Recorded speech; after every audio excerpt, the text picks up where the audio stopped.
Сівая легенда. Паданні старога горада. Хлопчык ляжаў на ложку і енчыў, як тое малое ваўчаня. Вакол было цёмна і панавала вусцішная цішыня, якая яго вельмі палохала. Цемра была такая, што, здавалася, павінна заказытаць на сэрцы ці ў душы, але ў яго казытала на жываце, дзе ўчора позна ўвечары зрабілі аперацыю на апендыцыт. Праўда, гэта было толькі непрыемна і не болей. А вось тое, што ў горле першала так, быццам бы ён з'еў дзве няспелыя хурміны запар ды запіў невялічкай шклянкай воцату, а вусны парэпала ад смагі, як у алкаголіка ці працаголіка ў пустыні.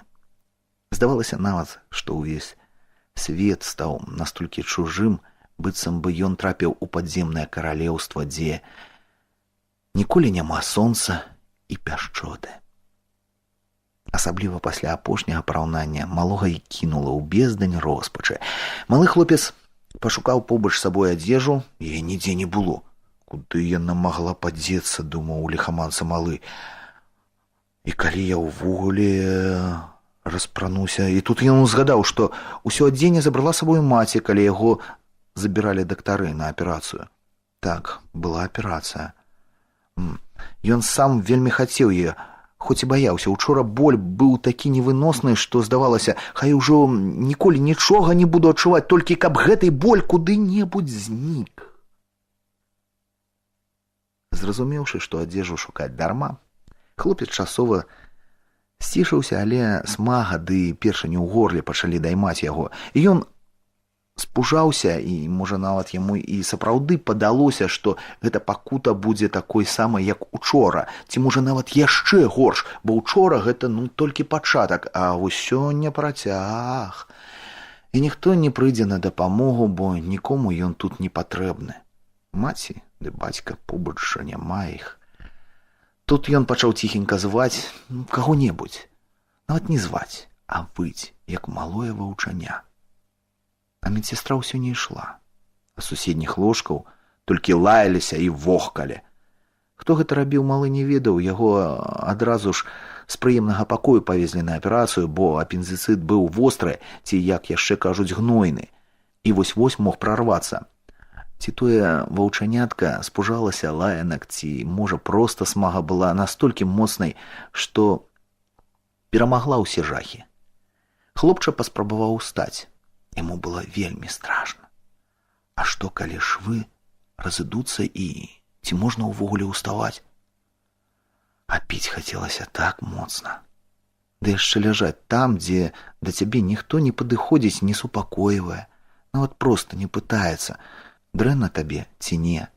Можа, табе нешта прыснілася. Чаго толькі не падавалася, ці не думалася малому, бо ён быў упершыню ночу далёка ад дому, калі бацькоў побач няма, а тут яшчэ лаянка незнаёмых людзей. Паціху, старанна выбіраючыся, каб ісці, апіраючыся на што-небудзь, малы выйшаў у калідор, дзе аднекуль прабівалася святло. Бо калі ёсць святло, то там павінен быць нехта, хто не спіць. А калідор быў пусты і халодны. На хлопчыку была нейкая прасторная сарочка, сподні і болей нічога, нават тэпцікаў. Вось тады ён і зразумеў, што такое зіма.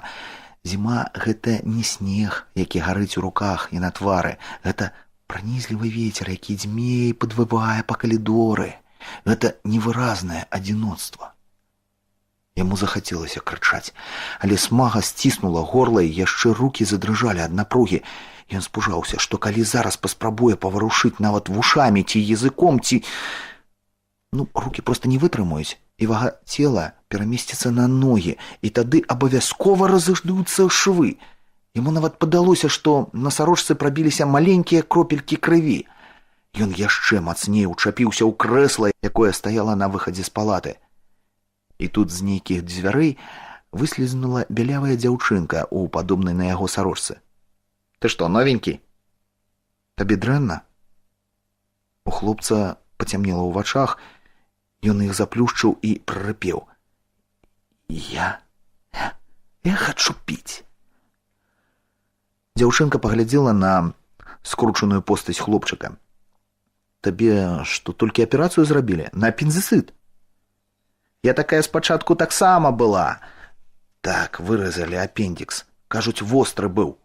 Рукі хлопчыка змакрэлі і былі гатовы саслізнуць з крэсла, на якую ён апіраўся. Я клікаў, але нікога няма. Дык табе піць нельга. Ды і хадзіць некалькі дзён таксама. Дзяўчынка падхапіла пад рукі небараку, і ён адразу пачуў палёгку. Ну, але ж вельмі хочацца піць, і толькі чаго табе хочацца?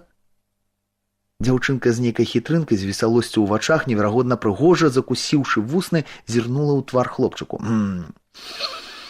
Твар папрыскаць, і вусны маі засмаглі, І тут з далёкага пакою выйшла медсястра. Ты што робіш? Табе ж не менш як 2 дні трэба ляжаць. Табе нават вудку будуць прыносіць. Яна імгненна падхапіла малога і пацягнула назад у палату. А што такое вудка? Спытаўся збянтэжаны хлопец. Дзяўчынка, якая ўсё яшчэ была побач, пырснула звонкім смехам. Медсястра сурова кінула на яе такі позірк, што смех ператварыўся ў кашаль. А ты тут чаго робіш? Табе даўно ўжо спаць трэба. Мне проста трэба было. І тут яшчэ нехта клікаў на дапамогу. Дзяўчынка кінула ў бок хлопчыка, потым засаромілася і пабегла з пакоя.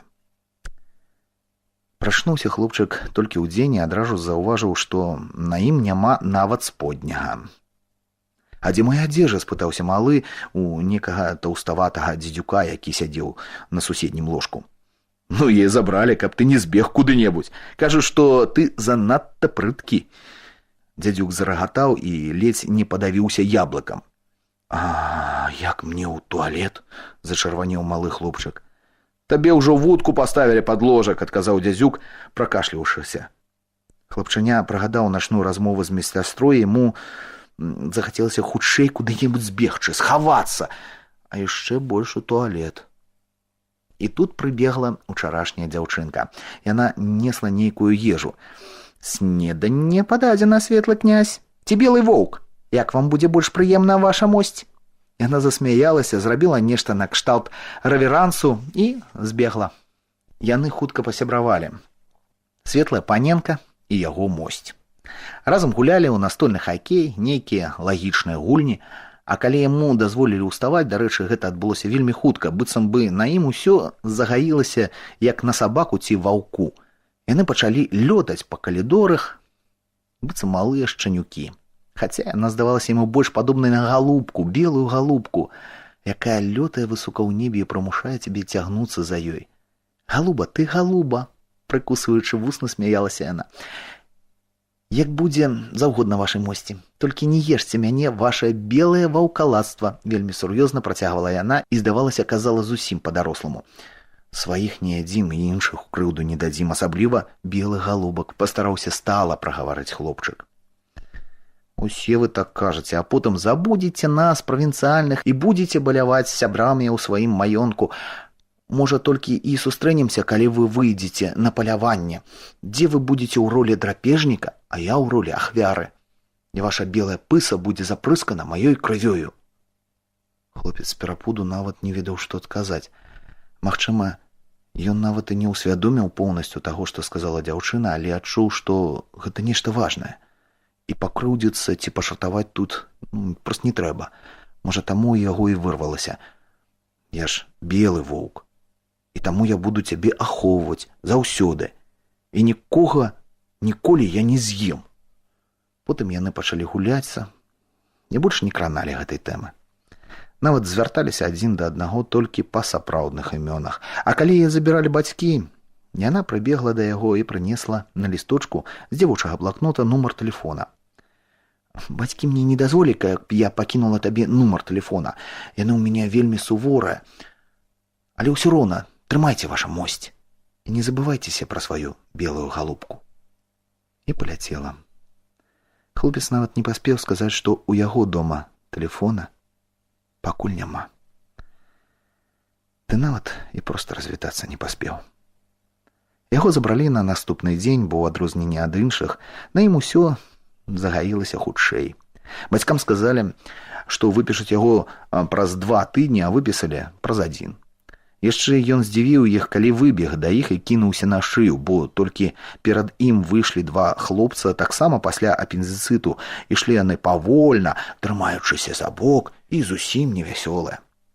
Дарэчы, у спешцы хлопчык забыўся на многія дробязі ў тумбачцы, а сярод іх, магчыма, быў і нумар тэлефона. А можа, ён страціў яго і пазней.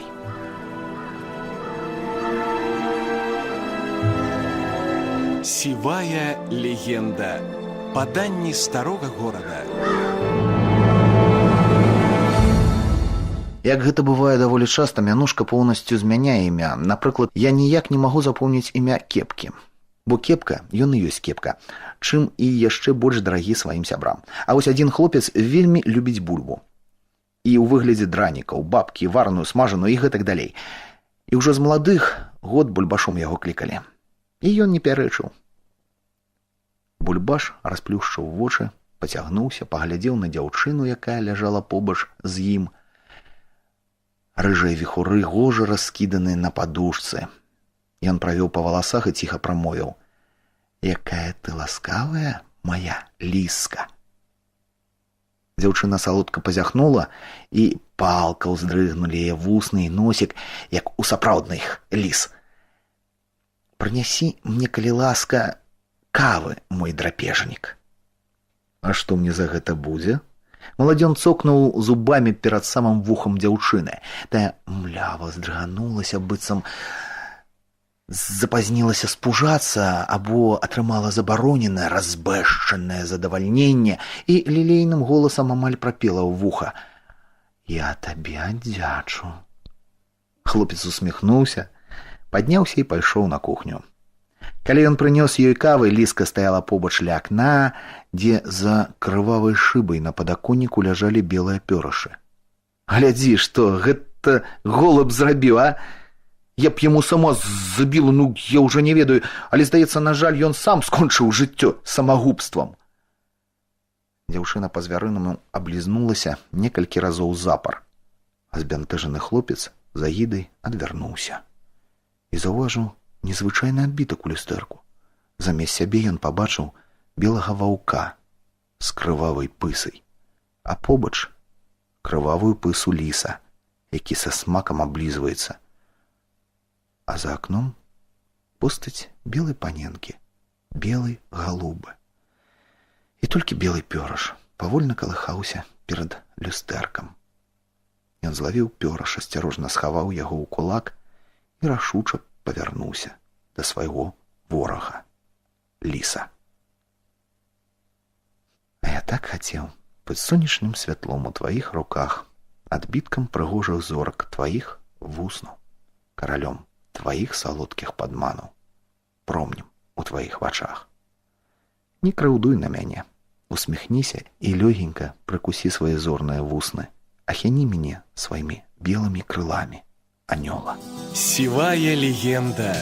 Под белыми крылами